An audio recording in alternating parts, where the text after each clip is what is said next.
গোটৰ মহিলাসকলে member ID কেনেকৈ ওলাব এই বিষয়ে বহুতে জানিবলৈ কমেন্ট কৰি আছিল সো মই এই চেনেলটোৰ জৰিয়তে সেই ভিডিঅটো আপোনালোকৰ সুবিধাতে লৈ আহিছো আপোনালোকে অতি সহজতে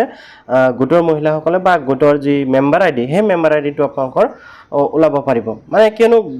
মেম্বাৰ আইডি কিন্তু সকলোভাৱে প্ৰয়োজন হৈ পৰিছে বৰ্তমান সময়ত কিন্তু মেম্বাৰ আইডিটো আপোনালোকে সকলোৱে ওলাব লাগিব বা মেম্বাৰ আইডিটো আপোনালোকে অনলাইন যিখন গছপুলি ৰোপণ কৰি সাবমিট কৰিছে সেই প্ৰফাইলত আপোনালোকে মেম্বাৰ আইডিটো আপডেট কৰিব লাগিব তো আপোনালোকে মেম্বাৰ আইডি এতিয়া ক'ৰ পৰা লাভ কৰিব সব মেম্বাৰ আইডিটো আপোনালোকে অনলাইনত পাইছিল বৰ্তমান সময়ত কিন্তু আপোনালোকে এই যেটো মেম্বাৰ আইডি এই মেম্বাৰ আইডিটো আপোনালোকে দেখিবলৈ এখন লিষ্ট আছে আপোনালোকে দেখিবলৈ মেম্বাৰ আইডি লিষ্ট আপোনালোকে লিষ্টৰ পৰা আপোনালোকৰ নিজৰ আইডিটো লাভ কৰিব আপোনালোকে দেখিবলৈ এতে মেম্বাৰ আইডি প্ৰথমতে আছে সিৰিয়েল নম্বৰ তাৰপিছত আছে মেম্বাৰ আইডি তাৰপিছত মেম্বাৰ আপোনালোকে দেখিবলৈ পাইছে NRLM পুট তাৰপিছত মেম্বাৰ নেম গ্ৰুপ নেম এনেকৈ গ্ৰুপৰ আইডি আপোনালোকে সকলো দেখিবলৈ পাইছে তো এতিয়া কথা হল এই যে মেম্বাৰ আইডি এই মেম্বাৰ আইডিটো আপোনালোকে ক'ৰ পৰা সংগ্ৰহ কৰিব বা মেম্বাৰ আইডিটো কেনেকৈ ডাউনলোডিং কৰিব পাৰিব এই বিষয়ে বহুতে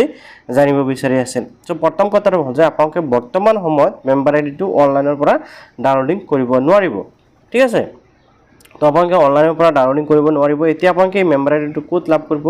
আপোনালোকে এই মেম্বাৰ আইডিটো বা এই যিখন লিষ্ট আছে এই লিষ্টখন কিন্তু আপোনালোকৰ গোটৰ মুখ্য মানুহজন অৰ্থাৎ যিজনী মহিলাই সিআৰপি বা গোটৰ সিআৰপি বুলি কয় আপোনালোকে সেইজনৰ হাতত কিন্তু বা আপোনালোকৰ গোটৰ প্ৰেসিডেন্ট বা সেক্ৰেটাৰী আছে যে সেই সকলৰ হাতত কিন্তু এইখন লিষ্ট আপোনালোকে পাই যাব সেই সকলৰ হাতৰ পৰা আপোনালোকে বা সেই সকলৰ পৰা আপোনালোকে মেম্বাৰ আইডিটো খুজি ল'ব পাৰিব বা আপোনালোকে যদি বিচাৰে তেনে ক্ষেত্ৰত আপোনালোকে লিষ্টখন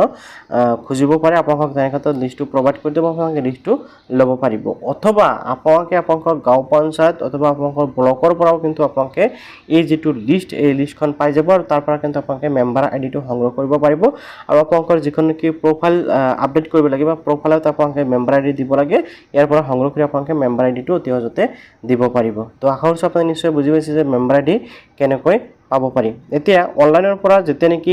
আপডেটটো আহি যাব তেতিয়া মই আন এটা ভিডিঅৰ জৰিয়তে আপোনালোকক দেখুৱাম যে অনলাইনৰ পৰা কেনেকৈ মেম্বাৰ আইডি ডাউনলোডিং কৰিব পাৰি তো আপোনালোকে ভিডিঅটো সকলোৱে লাইক আৰু কৰি চেনেলটো সাবস্ক্ৰাইব কৰি ৰাখিলে আগন্তুক দিনৰ আপডেটসমূহ পাই থাকিব